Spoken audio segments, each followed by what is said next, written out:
qo'shilmasdi. Mablag' yetmagani uchun o'sha 10 yilga cho'zilgan. Eshitmayman emas, eshitaman, ajrata olmayman. O'rganib ketgandan keyin buni keyin ajratish boshlaydi. Men bemalol gaplasha olaman hammaga. Обновление bo'ladi. Ikkala qulog'imda kuchli infeksiya, mikrovirus bo'ldi. O'sha infeksiya laboratoriyada eshitish yo'qchasini chiritib, natijada eshitish yo'qotganman.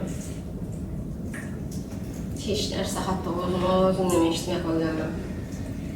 Keyin ovoz baland gapiradigan bo'lganman. Baxtimga insonlarning labini, og'zini, xatti-harakatini qimirlagani, xuddi kitob o'qigandek o'sha narsa bilan 12 yil o'zim. Lekin baribir qorong'ulik yurmay ko'rgan. Uydan chiqmasdim. Odamlarga qo'shilmasdim. Oilamiz katta edi, odam ko'p kelardi. Faqat akam kino kesagina chiqmasdim. Keyin surunkali bo'lgani uchun doktorim chet davlatlarga tajriba olib turgan borganda ekmalar olib ketardi. Bu narsani menga aytmagan doktorim. Men bilardim. Chunki onamiz bilan onamiz ekma onamiz esa nima qilakaga kallamishlardi. Chetga ketyapti, olib ketyapti. Operatsiya qildi, ketma-ket. Oxiri o'tgan yil 2014-yil ikkita operatsiya qilib, qornimni yog'i olib, o'sha tozalangan quloqqa qo'ydim. 1,5 yil kutdim. Keyin bu yil 5-mart kuni boshladik tomografiyada o'tib, oyoq qo'lim qaltirab ketdi. Demak, chiqib qo'yardi. Birinchi ovoz solganda bu yerda videoni ko'rdim. Eshitdim. Yetib kelmaydi-da meni kallaga. Tabriklaymiz. Yana qaytaring. Keyin ishlab ketdim ya. Eshitish yaxshi. Rostdan Xudoga behisob shukr eshityapman. Men 10 yil eshitmaganman. Hozir qo'ydirganimga 5 yil bo'lyapti. 10 yil eshitmaganimni o'sha masofada ancha qiynalganman. Har xil apparatlar taqib ko'rganmiz, oddiy apparatlarni taqib ko'rganman. Oxiri shu imtiyozga to'g'ri kelgan. Mablag' yetmagani uchun o'sha 10 yilga cho'zilgan. Mablag' uchun yig'ilgandan keyin uchrashganmiz yo'llar. Biroq ikkitaga qo'yishga taklif qiladi. Iltimos ikkitaga qo'ydiringlar. Shundan keyin qo'ydirganmiz. Eshitmaganimiz sababi bizda ko'proq otamga eshitmaganda gapirmadilar. Shu qandaydir operatsiya yoki kasallikka qo'ziqib qolgan bo'lishi mumkin. Eshitgan endi aniq bir nima diagnoz qo'yishmagan. To'satdan shovqin bo'lgan, kechasi shovqin bo'lgan. Shu shovqinlik ketgan, operatsiyadan keyin ketgan. Hozir shovqin yo'q. Men bemalol gaplasha olaman hamma bilan. Xohlagan joyimga boraman, xohlagan savolimga javob ola olaman. Bir chekkada o'zimni qilib tura olmayman. Kuchli ayolman.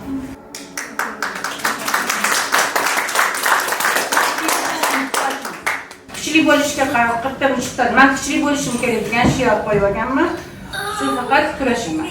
Ayol erkak oilada kim gapirayotganini afsuski endi reabilitatsiya boshida qiyin. Bolalarni ovoz emas, bir xil bu o'rganib ketganlaringizdan keyin, buni keyin ajratish boshlaydi. Buni ham 6 oy, 8 oy vaqt ketadi. Uni nastroykasi ham yangilab borilyapti.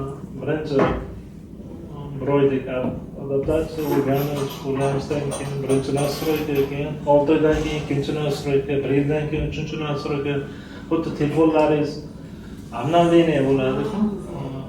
Yangi versiyasi, shunaqa narsada yangisini obnovish qilgan, yana ovozni farqlash, ajratish yana kuchayib boryapti. Lekin bizani miyamizda shunaqa mukammal Alloh tarafdan yaratilgan, o'sha miya ilgari eshitgan ovozlarni adaptatsiya qilib eslashga harakat qiladi. Xullas, xursandmisizlar? Qurollar apparati bu chunki mana hozir har bitta bemorimizni, bu yerda mana hozir biz 3 ta bemorimiz bilan suhbatlashyapmiz, lekin bu yerda o'tirgan hamma bemorimiz bilan gaplashsangiz, ishoning, u nima deydi, bu juda ham fojia oila uchun. Chunki eshitishi yo'qotish bu bitta bemor, bitta odamning hayotini o'zgartirmaydi-da, uni atrofidagi hamma odamlarning hayoti o'zgaradi. Dunyo qorong'u bo'ladi, hayoti ma'nosi qolmaydi. Ming afsuski biz bu narsani qadriga vaqtida yetmaymiz. Endi bu bemorlarimizga biz ko'proq nimaga murojaat qilamiz? Chunki bizning ota-onalarimiz bolasini nima bo'layotganini tushunish uchun, chunki bolasiga bu narsani ta'riflab berolmaydi, gapirib berolmaydi. Eng zo'r informatsiyani doktorlardan emas, bulardan bilish kerak. Chunki boshidan o'tkazgan insonlar hamma informatsiyani sizlarga to'liq beradi. Sizlarga kattakon rahmat, voqealarni ajratib kelganinglar uchun. Bor bo'linglar, omon bo'linglar.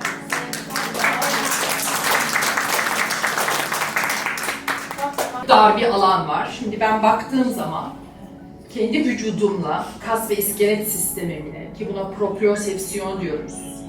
Eğer bu ikisinin arasından geçip geçemeyeceğime karar veremezsem, değil mi? İlla gidip böyle dağın diye çarpıtma. Hayır. Bunu daha önceden bakarsın ve dersin ki ben burada kalınım, buradan geçemem.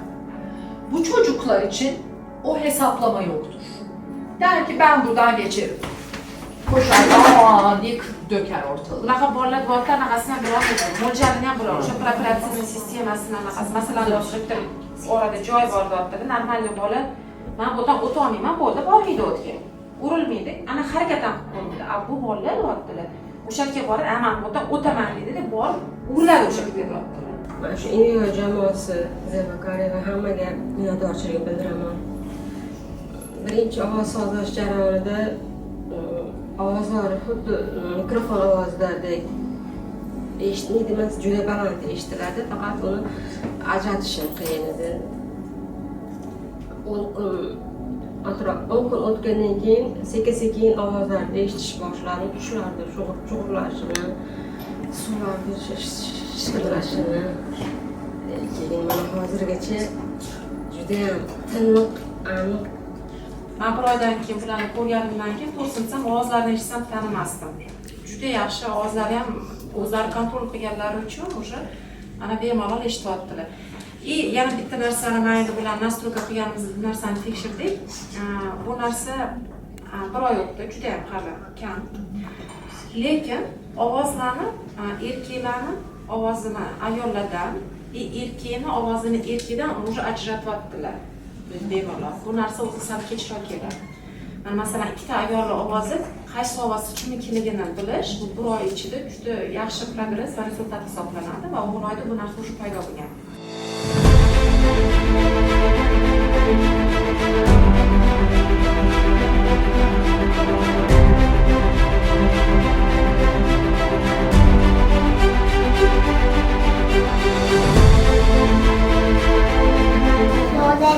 Lola jon to'xlatagi gul alvon ifolarning talatibi bog'lamda bo'l mehmon.